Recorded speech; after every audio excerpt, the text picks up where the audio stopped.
Graffiti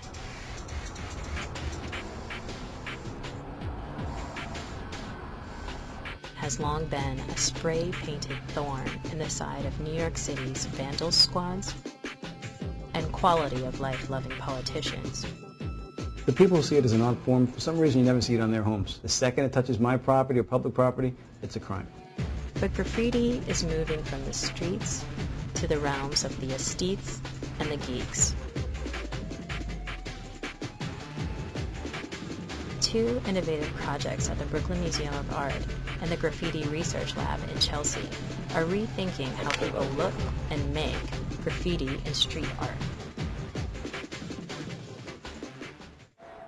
On June 30th, the Brooklyn Museum of Art is mounting an exhibition of large-scale graffiti paintings by 80s trailblazers like Lady Pink, Days, and Crash.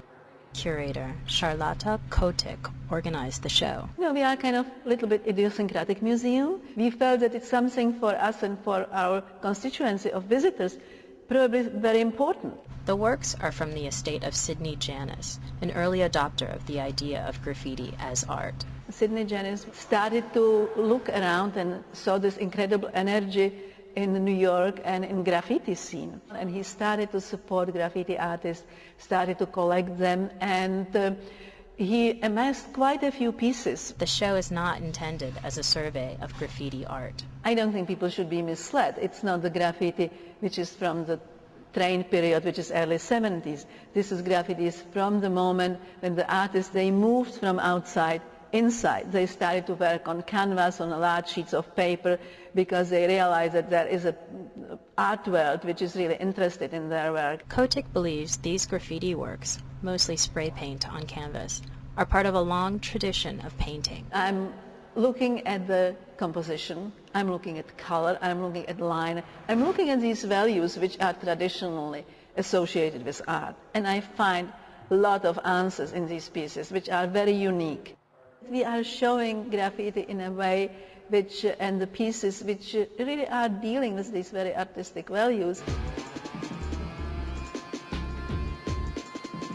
Hoping to move graffiti into the 21st century, the Graffiti Research Lab was founded by Evan Roth and James Powderly, a former aerospace engineer. The Graffiti Research Lab is an organization dedicated to outfitting graffiti writers, artists, and protesters with open source tools for urban communication.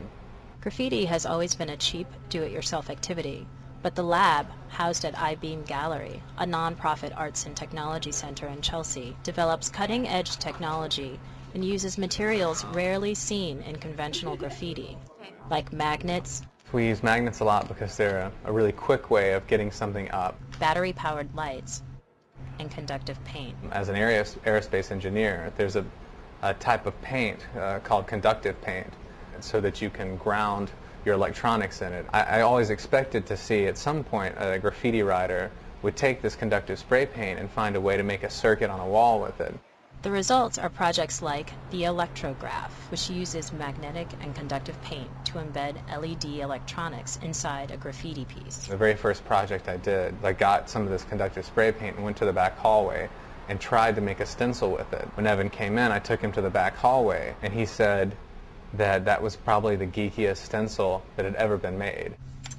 LED throwies, colored battery-powered lights attached to magnets. You would never think it would be that fun until you made some and then went and threw them. We got a bunch of our co-workers to play with these, and they were like, you know, maniacs. They just couldn't get enough of it. And a piece called The Night Rider, an ad hoc device that allows users to post messages on metallic surfaces, which, like traditional forms of graffiti, is best done under the cover of night. These are materials that, in some ways, kind of allow people to forget the stigma that they normally associate with graffiti. Through their website, which has free videos and easy-to-follow instructions, the lab allows graffiti nerds to use and copy their work. The notion of open source is if you have information, share that information and collaborate with people and talk about it openly, innovation will happen quicker and your work will spread farther.